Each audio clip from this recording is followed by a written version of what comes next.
Un tipo de aplicación muy común en la visión por computador es lo que se conoce como la detección de objetos, y YOLO es tal vez el algoritmo más usado en la actualidad para realizar este tipo de tarea. Así que en este video les voy a explicar todos los detalles de cómo funciona este algoritmo, comenzando con lo esencial, como es entendiendo qué es la detección de objetos, hasta llegar a los detalles de ver cómo se entrena la red convolucional usada por este algoritmo para generar las predicciones, es decir, para detectar los objetos. Así que sin más preámbulos, comencemos. Pero antes de comenzar, los invito a visitar codificandobits.com, en donde encontrarán la academia online con cursos de inteligencia artificial, ciencia de datos y machine learning que les permitirán construir su carrera en estas áreas, y todo por una suscripción mensual de tan solo $10. Además, se podrán poner en contacto conmigo si están interesados en asesorías para el desarrollo de proyectos o cursos de formación personalizada. Así que listo, comencemos.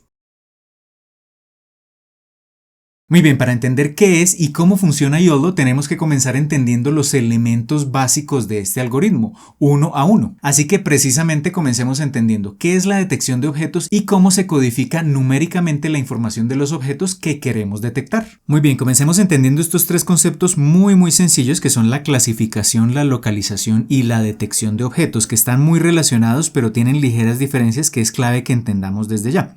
Hablemos de la clasificación. Entonces supongamos que tenemos un modelo. Generalmente los modelos usados para clasificar y para localizar objetos en imágenes y para hacer la detección de objetos son las redes convolucionales. De las redes convolucionales hay una serie de videos que les voy a dejar acá enlazados en la parte de arriba del video.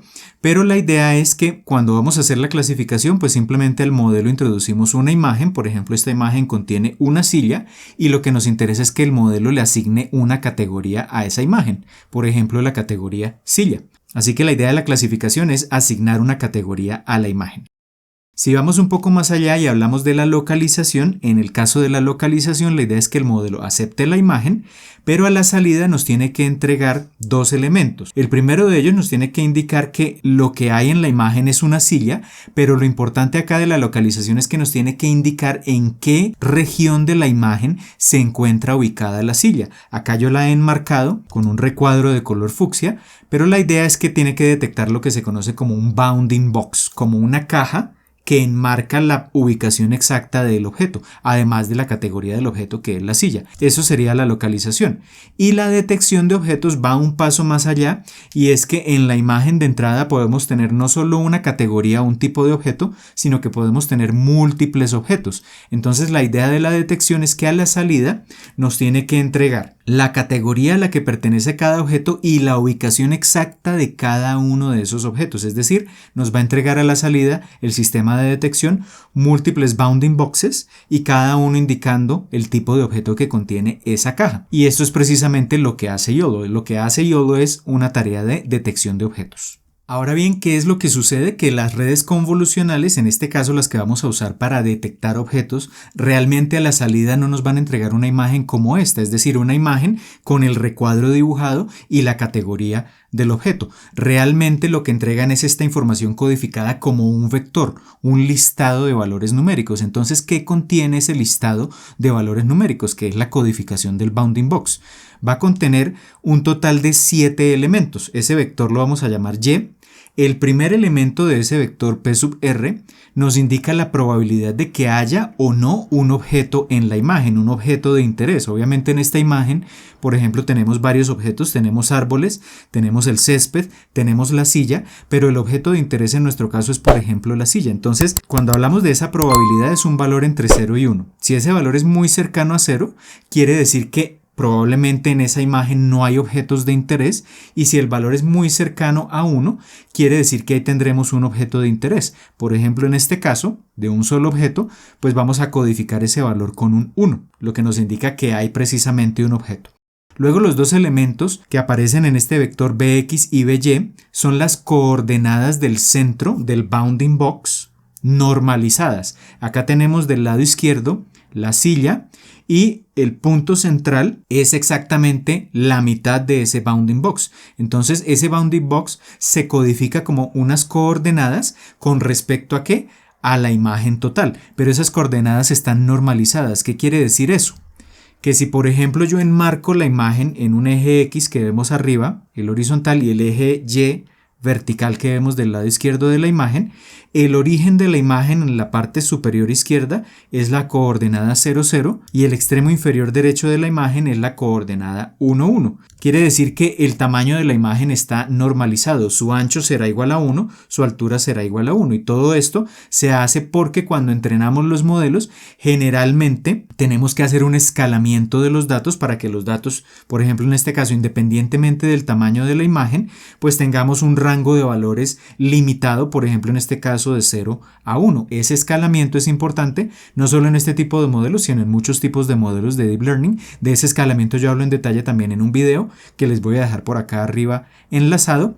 Pero entonces enmarcamos la imagen, el ancho es 1, el alto de la imagen es 1 y con base en eso entonces definimos las coordenadas del centro con respecto a ese tamaño de la imagen, es decir que esas coordenadas bx y by pues tienen que ser valores que tienen que estar siempre entre 0 y 1, por ejemplo en este caso 0,4 que es más o menos la coordenada en x y 0,5 la coordenada y de ese centro. Los otros dos elementos son el ancho y el alto del bounding box y ese ancho y alto de esa caja que tenemos del lado izquierdo pues también están normalizados con respecto al ancho y el alto de la imagen. Es decir que si el ancho y el alto están normalizados a 1, pues ese ancho y alto del bounding box también tienen que tener valores de mínimo 0 y máximo 1. Por ejemplo en este caso el ancho es de más o menos 0,5. Es decir que el bounding box tiene un ancho que es más o menos la mitad del ancho de la imagen y la altura BH es de 0,7 con respecto a la altura de la imagen original.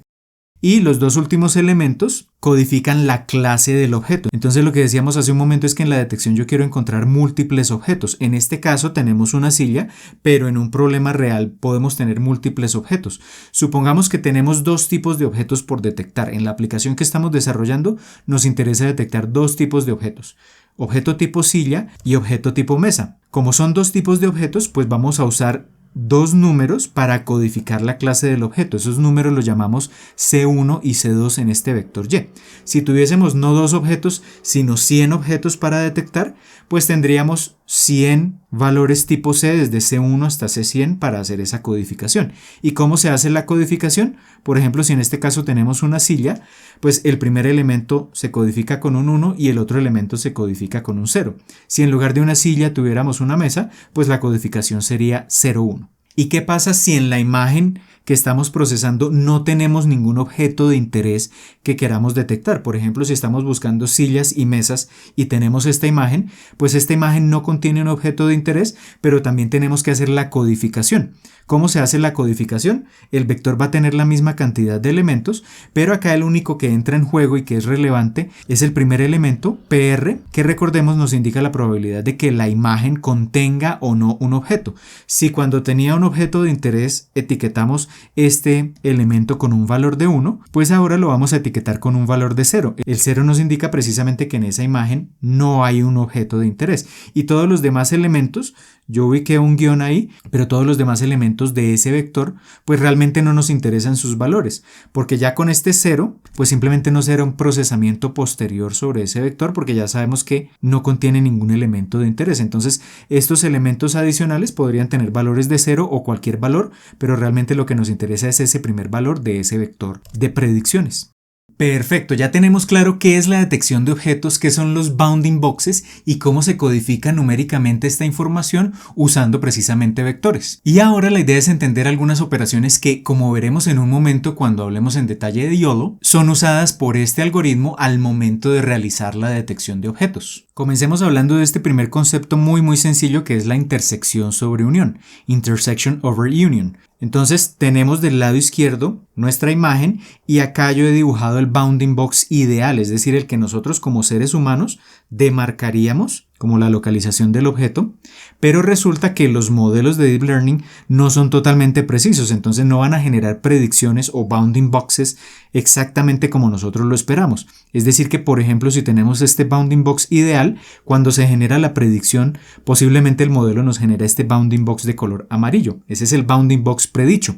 Entonces acá la idea es cuantificar, es decir, ponerle un número a qué tanto se parece la predicción que está generando el modelo, es decir, la caja de color amarillo, a la referencia que tenemos, que es el bounding box ideal, que tenemos en color fucsia. ¿Cómo se cuantifica ese grado de similitud de la predicción con el valor ideal? Pues se cuantifica primero calculando la intersección entre estos dos bounding boxes. Entonces, si se calcula la intersección entre las dos cajas del lado izquierdo, tenemos lo que aparece arriba del lado derecho, que es la intersección.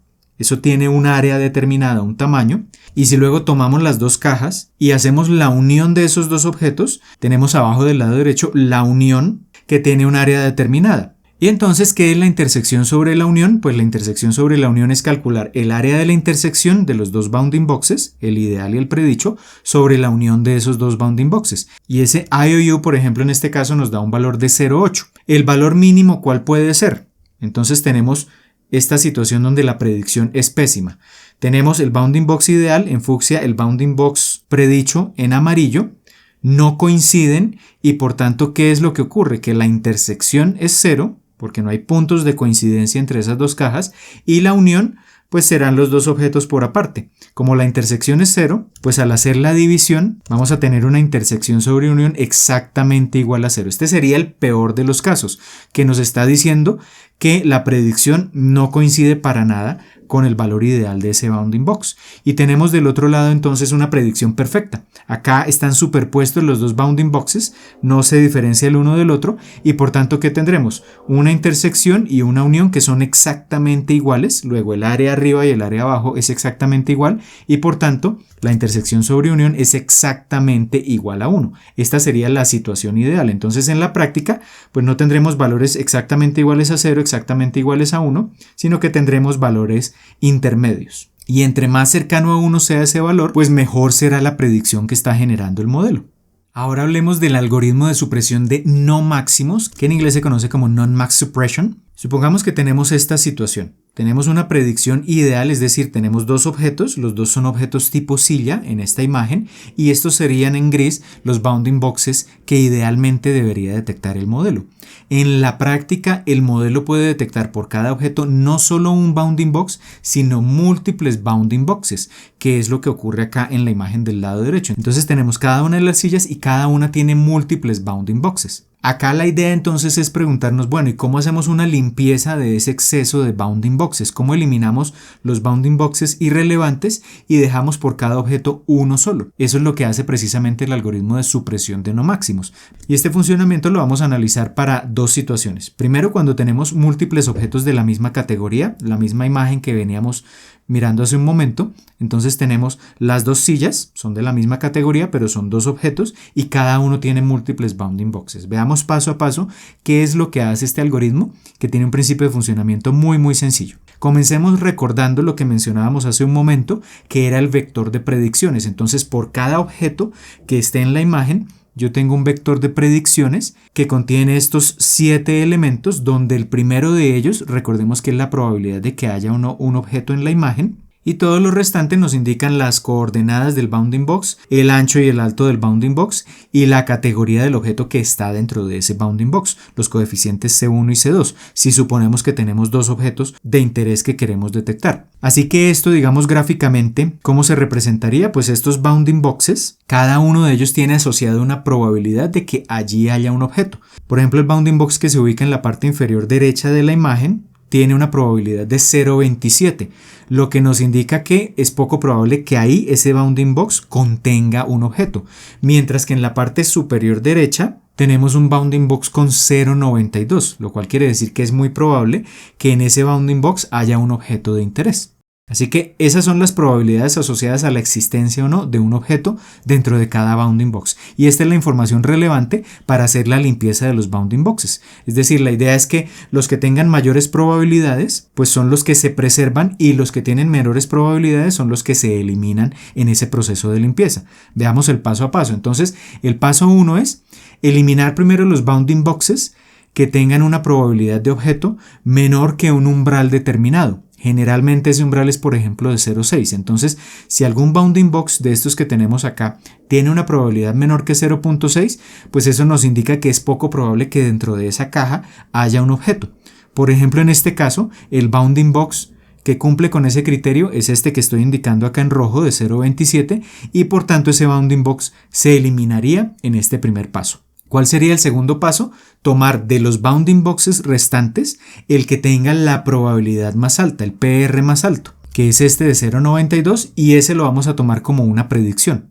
Es decir, ese no lo vamos a descartar. La idea es luego a partir de ese descartar los bounding boxes restantes. El paso 3, ¿cuál sería? Calcular la intersección sobre unión, que vimos hace un momento, entre este bounding box en verde, con probabilidad de 0.92, y los bounding boxes restantes, es decir, qué nivel de coincidencia hay entre este bounding box y los restantes. Entonces, si hacemos ese IOU, encontramos, por ejemplo, que este bounding box de 0.81 tiene un nivel de coincidencia de 0.8 con el bounding box que acabamos de detectar de 0.92 en color verde. Este otro bounding box que pertenece ya a otro objeto, como no hay intersección prácticamente entre el que seleccionamos inicialmente y este otro, pues el IOU es de 0.2. Y en el otro caso no hay nada de intersección y por tanto el IOU es de 0. ¿Qué nos permite ver esto? Nos permite ver que, por ejemplo, el bounding box que tiene un IOU de 0.8 coincide con el que detectamos inicialmente en color verde y por tanto, como coincide, probablemente corresponde al mismo objeto y lo podríamos eliminar. Entonces, el cuarto paso es descartar precisamente los bounding boxes que superen un cierto umbral en términos del IOU. Por ejemplo, ese umbral es de 0.5. Todos los bounding boxes que superen un valor de 0.5 en la intersección sobre unión van a ser eliminados. De estos tres que tenemos por determinar, el de 0.81 del lado derecho es el que supera ese umbral y por tanto lo eliminaríamos, lo marcamos para eliminarlo, lo eliminamos y ya tenemos el primer objeto detectado del lado derecho con un único bounding box. Y luego lo que hacemos es repetir los pasos del 2 al 4, pero con los bounding boxes restantes, es decir, acá el bounding box verde no lo vamos a incluir nuevamente en el algoritmo, vamos a tomar solo los dos bounding boxes del lado izquierdo, el de 0.85 y 0.78 y repetimos los pasos anteriores, es decir, tomamos el bounding box de 0.85 porque tiene la probabilidad más alta, calculamos la intersección sobre la unión con el bounding box restante, nos da 0.9, como ese bounding box restante tiene un IOU de 0.9, quiere decir que es muy similar al bounding box que acabamos de marcar como objeto de 0.85 y por tanto lo marcamos para eliminar, lo eliminamos y ya después del procedimiento tenemos únicamente dos objetos, cada uno de ellos con un bounding box correspondiente. ¿Y cuando se detiene entonces el algoritmo? Cuando no haya más bounding boxes por eliminar o por preservar. Al final entonces este sería el resultado que esperaríamos obtener cuando tenemos múltiples objetos, acá dos sillas, pero de la misma categoría. Y cuando tenemos múltiples objetos y múltiples categorías, entonces por ejemplo en esta imagen tenemos un sofá con múltiples bounding boxes y una silla con múltiples bounding boxes. ¿Qué es lo que hacemos? Pues la limpieza la hacemos por cada tipo de objeto, es decir que en el vector de predicciones tomamos los bounding boxes que estén asociados únicamente al sofá. Es decir, que allí ya analizamos los dos últimos elementos de ese vector de predicciones junto con el primer elemento que es la probabilidad de que haya o no un objeto y seleccionamos únicamente los bounding boxes asociados, por ejemplo, a la silla y hacemos el mismo procedimiento que vimos hace un momento. Entonces, analizamos esos tres bounding boxes y después del proceso de limpieza con non-max suppression, pues tendríamos únicamente este bounding box. Y luego vamos al siguiente objeto. Entonces, el siguiente objeto es, por ejemplo, un sofá. Tenemos tres bounding boxes, aplicamos el algoritmo de non-max suppression y al final tenemos un solo bounding box. Este sería el procedimiento que tenemos que aplicar para hacer esa limpieza. Y al final de todo esto, pues combinamos los diferentes bounding boxes correspondientes a diferentes objetos y tendríamos la predicción final o la detección de los objetos que se encuentran en esa imagen. Y otra situación que es importante que analicemos en el proceso de detección es cuando tenemos objetos que se superponen. Por ejemplo, en esta imagen, si lo que nos interesa es detectar mesas y sillas, vemos que tanto la mesa como la silla ocupan en buena parte la misma región y por tanto los bounding boxes se superponen. Acá la pregunta es cómo detectar esos dos objetos. Estas son situaciones muy particulares, generalmente no tendremos más de dos objetos que se superponen, pero si se presenta la situación pues tenemos que saber qué alternativas usar para hacer esa detección. ¿Cuál es la limitación que tenemos en este momento? Que como lo hemos visto hasta este punto, cada bounding box es un vector y ese vector es capaz de codificar un solo objeto. Recordemos que tenemos los componentes C1 y C2 en los vectores de arriba y de abajo, pero C1 y C2 pueden tener valores, por ejemplo, si es una silla, C1 será 1, C2 será 0 y si es una mesa, se intercambian los valores. 0 y 1, pero no se pueden codificar los dos valores simultáneamente en un mismo vector. Entonces, ¿qué es lo que se hace cuando queremos ya, por ejemplo, suponer la situación en la cual se superponen dos objetos? Pues lo que hacemos es concatenar estos dos vectores, es decir, que ya el vector de predicciones no va a ser ni el de arriba ni el de abajo, sino que va a ser una combinación de esos dos vectores. Entonces, la primera mitad de ese vector, de ese nuevo vector de predicciones que tenemos del lado derecho, pues va a codificar un primer tipo de objeto, y la mitad de abajo va a codificar un segundo tipo de objeto. Entonces el primer elemento corresponde a la probabilidad de que exista un objeto o no dentro de ese bounding box, las coordenadas del bounding box, del centro, el ancho y el alto, y la codificación que se hace ya del tipo de objeto. Y lo mismo para el objeto de la parte de abajo. Entonces, por ejemplo, si queremos codificar la mesa, tomaríamos la parte de arriba y entonces diríamos probabilidad de que exista un objeto. Dentro de ese bounding box hay una mesa precisamente, se coloca un 1, luego viene 0,4 y 0,4 que nos indica las coordenadas del centro de la mesa con respecto al tamaño de la imagen, luego 0,6 y 0,8 el ancho y el alto de esa imagen y luego 1, 0 para indicar que tenemos una mesa y no una silla. Pero como además de eso, en la misma región tenemos un objeto que se superpone, pues en la parte de abajo de ese vector de predicciones también codificamos la información de la silla. Entonces decimos 1 porque tenemos un objeto de interés, que es la silla, 0,3 y 0,6 las coordenadas del centro del bounding box de color azul, 0,5 y 0,8 el alto y el ancho de ese bounding box y 0,1 en este caso para indicar que no es una mesa sino que es una silla, y ya tendríamos la codificación en este caso. ¿Y qué pasa, por ejemplo, entonces si tenemos no dos objetos que se superponen sino un único objeto? Podemos seguir usando esa codificación, es decir, en la parte de arriba diríamos pues no hay un objeto tipo mesa, por ejemplo, ponemos un 0 y todos los elementos restantes no nos importa el valor y ya tendríamos la codificación para la mesa, que realmente no hay una mesa porque ahí tenemos un 0, y para el segundo tipo de objeto pues tendríamos la codificación correspondiente comenzando con un 1 que nos indica que ahí hay una silla y con un 0,1 abajo que nos indica que es un objeto tipo silla. Esa sería la codificación a usar para considerar situaciones en las cuales se superponen objetos. Así que en este punto ya tenemos todos los elementos que conforman este algoritmo YOLO. Si entendieron el principio de funcionamiento de todos estos elementos, va a resultarles muy sencillo entender cómo funciona este algoritmo. Así que veamos cómo combinar todos estos elementos para entender cómo se entrena la red neuronal usada por YOLO y cómo se usa este algoritmo para generar predicciones, es decir, para detectar objetos. Entonces, ¿qué es este algoritmo YOLO? YOLO viene de las siglas You Only Look Once, que traducirían algo así como solo lo miras una vez, solo analizamos la imagen una vez.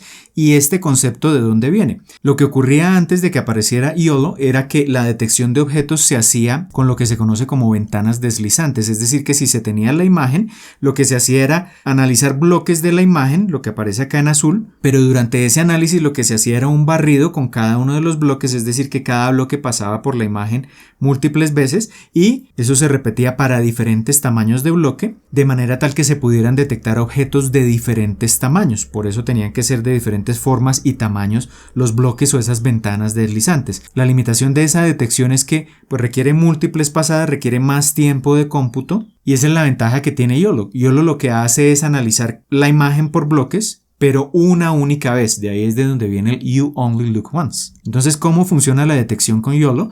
Lo que se hace es crear una grilla, es decir, partir la imagen en pequeñas subimágenes, y lo que se hace es analizar una única vez cada una de esas celdas, cada una de esas subimágenes, sin considerar ventanas de diferentes tamaños, sin hacer que la ventana haga un barrido por toda la imagen. Una única vez se hace ese análisis y ya después de eso se tiene la detección. Entonces la gran ventaja es que se requieren menos cálculos y es un procedimiento mucho más rápido que el usado en los métodos que existían antes de la creación de YOLO. Entonces, ¿cómo es el entrenamiento? El fondo de esto es que vamos a tener una red convolucional. De las redes convolucionales ya les hablo en varios videos que les voy a dejar por acá enlazada la playlist donde pueden ver los detalles de los videos, pero la idea del entrenamiento va a ser la siguiente. Supongamos que queremos detectar 3 tipos de objetos: objeto tipo silla, objeto tipo mesa y objeto tipo sofá, y que además en un mismo bounding box podremos tener máximo 2 objetos. Esa es la superposición. Entonces, ¿cómo sería el entrenamiento? Pues se tienen que recolectar muchas imágenes que contengan los diferentes tipos de objetos en diferentes ubicaciones, y luego la idea es, manualmente se tiene que hacer la codificación de esa información, es decir, manualmente alguna persona, un ser humano, tiene que marcar el bounding box ideal y los coeficientes correspondientes a ese bounding box. Así que como suponemos que tenemos máximo 2 objetos, pues tendremos en ese vector de predicciones 2 bounding boxes codificados, arriba el bounding box del primer objeto, abajo el bounding box del segundo objeto, y ese vector será de 5 más n por 2 elementos. ¿Por qué de 5 más n por 2 elementos? Porque tendremos arriba y abajo la probabilidad de que haya un objeto. Las coordenadas normalizadas del centro del bounding box acá es con respecto a la celda, ya vamos a ver esto en un momento. El ancho y el alto del bounding box calculado con respecto a la imagen, ya veremos esto en un momento, y esos elementos suman 5 precisamente, y estos 3 elementos arriba y abajo nos permiten codificar la categoría del objeto detectado. 100 será una silla, por ejemplo, 010 será una mesa o 001 será un sofá. En este caso n es igual a 3 porque tendremos 3 categorías de objetos, pero podría ser muchísimo más dependiendo de qué tantos objetos tengamos en la aplicación que estemos desarrollando. Entendamos entonces con un ejemplo cómo codificar esa información en esos vectores. Por ejemplo, queremos usar esta imagen como imagen de entrenamiento para este modelo y para este algoritmo. Entonces tendremos, por ejemplo, acá una mesa y una silla están superpuestas. Acá he demarcado en rojo y en azul el centro de los bounding boxes correspondientes. ¿Y cómo vendría entonces la codificación? Primero tenemos que generar una grilla, que es lo que hace YOLO. Entonces supongamos que esta grilla es de 4×4. Y la idea es entonces que cada una de esas celdas o subimágenes dentro de esta grilla se tiene que codificar usando el vector que aparece del lado derecho. Por ejemplo, ¿cómo quedaría codificada la celda del lado izquierdo que aparece en gris? Observemos que esta celda, a pesar de que contiene una pequeña porción de la mesa y contiene una porción del bounding box, la vamos a codificar como si no tuviese ningún objeto dentro. ¿Por qué? Porque la idea es que el bounding box lo codificamos únicamente si la celda contiene el centro del bounding box. Entonces, como esta celda no contiene el centro de ninguno de los bounding boxes, pues vamos a decir que esa celda no codifica ningún objeto, y por tanto del lado derecho vemos que para el primer tipo de objeto la codificación sería 0, es decir, ahí vamos a decir que no hay un objeto, los demás valores no nos interesan, y la segunda mitad de abajo también codificaría un 0 porque para el otro tipo de objeto tampoco tendríamos información relevante. Si vamos, por ejemplo, a esta otra celda contiene una porción de la silla, una porción de la mesa, pero no contiene el centro del bounding box de cada uno de esos objetos. Como no contiene el centro del bounding box, la vamos a codificar como si no tuviese ningún objeto. Entonces seguimos codificándola como 0 arriba y 0 abajo, y los demás valores no nos interesan. Ahora, ¿cómo codificamos esta celda que contiene una porción de la silla y de la mesa, pero que contiene el centro del bounding box de la mesa de color rojo? Entonces, como contiene el centro del bounding box de la mesa, vamos a codificar esta celda con la información precisamente de la mesa y no de la silla. Entonces, por tanto, en la parte de arriba ponemos los valores de 1, 0, 9, 0, 9, 2, 5, 2, 4, 0, 1, 0 para indicar que ahí tenemos una mesa. Y la mitad de abajo la codificamos como 0 y todos los demás valores no nos interesan porque no tenemos ningún otro objeto. Acá entonces es importante entender esta codificación. El 1 nos está indicando que ahí hay un objeto. El 0,9 y el 0,9 lo que nos indican son las coordenadas del centro del punto rojo, porque estamos codificando la mesa con respecto a ¿qué? Al tamaño de la celda. Entonces, si el tamaño de esta celda es de alto 1 y de ancho 1, está normalizado este tamaño, pues observemos que el bounding box tiene unas coordenadas de más o menos 0,9 en X y más o menos 0,9 en Y. Eso es lo que codificamos acá. Pero ahora el ancho y el alto del bounding box, como el bounding box se extiende más allá de esta celda, pues el ancho y el alto de ese bounding box no pueden ser de máximo 0 o 1 porque tienen que estar codificados no con respecto a la celda, sino con respecto a la totalidad de la imagen. Entonces, básicamente, esta celda es la encargada de contener toda la información del bounding box, que incluso va más allá de esta celda. Y por tanto, si miramos el ancho de la celda y lo comparamos con el ancho del bounding box, el BW que tenemos aquí arriba en la imagen de la izquierda, pues vemos que ese ancho del bounding box es aproximadamente como unas 2.5 veces el ancho de la celda donde estamos haciendo la codificación y por tanto tenemos acá un 2.5. Y si miramos el alto del bounding box, pues vemos que es aproximadamente unas 2.4 veces el alto de la celda. Ese es el 2.4 que aparece del lado derecho. Entonces esa codificación del alto y el ancho del bounding box se hace con respecto a la imagen. Y luego los tres últimos elementos nos codifican la categoría del objeto que tenemos acá. Acá tenemos una mesa y dijimos que la mesa la vamos a codificar como 010. Y ahí ya tendríamos entonces la codificación de ese objeto para esta celda que está indicada en color gris del lado izquierdo. Y como no tenemos más objetos, a pesar de que la silla se superpone, como estamos codificando la celda y la celda solo contiene el centro del bounding box de la mesa, por tanto decimos que no hay más objetos y esta sería la codificación del segundo elemento o del segundo objeto que realmente no existe acá en esta codificación. Y luego entonces, ¿cómo codificamos, por ejemplo, esta celda que aparece acá indicada del lado izquierdo? Esta celda contiene el centro del bounding box de la silla de color azul. Entonces lo que hacemos es, por ejemplo, codificar en la mitad de arriba la silla. Decimos hay un objeto, porque hay una silla precisamente, las coordenadas del centro de este punto azul con respecto a la celda. Entonces, si el ancho de la celda es 1, la coordenada BX es más o menos 0,8. Si el alto de la celda es 1, pues la coordenada en Y es más o menos 0,1. Y el 1,8 y el 3 son con respecto a la imagen. Entonces, el ancho del bounding box es más o menos unas 1.8 veces el ancho de la celda que estamos codificando y el alto del bounding box es más o menos 3 veces el alto de la celda. Ahí tenemos 1.8 y 3 y codificamos el objeto como silla. Entonces para la codificación de la silla usamos 100 y no tenemos más objetos y por tanto acá la codificación sería 0 y el resto no nos interesa. Pero ¿qué pasa, por ejemplo, si la grilla es no de 4x4 sino de 3x3? Acá tenemos un comportamiento diferente porque al ser de 3x3, porque el tamaño de la grilla es un parámetro, un hiperparámetro que tenemos que escoger. También el concepto de hiperparámetro lo explico en un video que les dejo por acá enlazado. Es un valor numérico que nosotros tenemos que escoger dependiendo de nuestra aplicación. Pero entonces, si tenemos, por ejemplo, no de 4x4 sino una grilla de 3x3, ¿cómo codificaríamos esta celda que estoy indicando? Esta celda en este caso particular contiene el centro de los dos bounding boxes, del bounding box rojo para la mesa y del bounding box azul para la silla. ¿Cómo codificaríamos en este caso esa información? Entonces tomamos la parte de arriba para codificar el bounding box de la mesa, 1, 0, 3, 0, 3, 2 y 2.1 para alto y ancho del bounding box de color rojo y 0, 1, 0 para indicar que es una mesa, y la parte de abajo la usamos para codificar el bounding box azul, el de la silla. Entonces 1 porque hay una silla, 0, 2 y 0, 8 las coordenadas del centro con respecto a esta celda que está en color gris, 1, 3 y 2, 2 alto y ancho del bounding box azul con respecto a la imagen y 100 para indicar que es una silla. Esa sería la codificación que usaríamos en este caso. Y la idea entonces es que eso tenemos que hacerlo para muchas imágenes, miles o incluso cientos de miles de imágenes.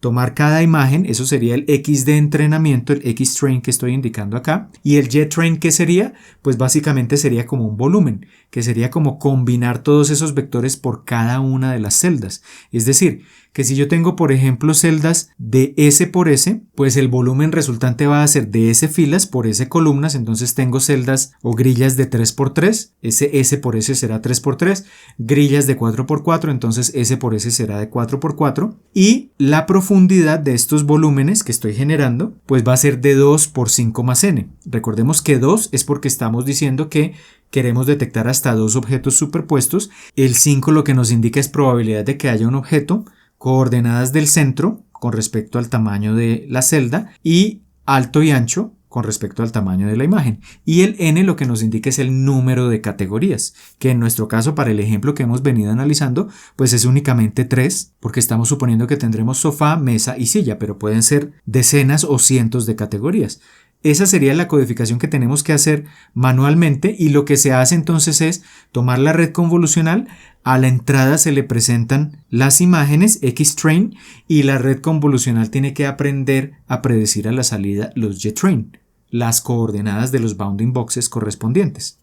Y teniendo listo este entrenamiento, entonces ya cómo usaríamos YOLO, porque en la práctica digamos que usualmente lo que hacemos es, no tenemos que entrenar YOLO porque eso ya lo han hecho otras personas, ya han usado miles y cientos de miles de imágenes etiquetadas manualmente, entonces lo que hacemos usualmente es tomar el modelo entrenado y generar predicciones.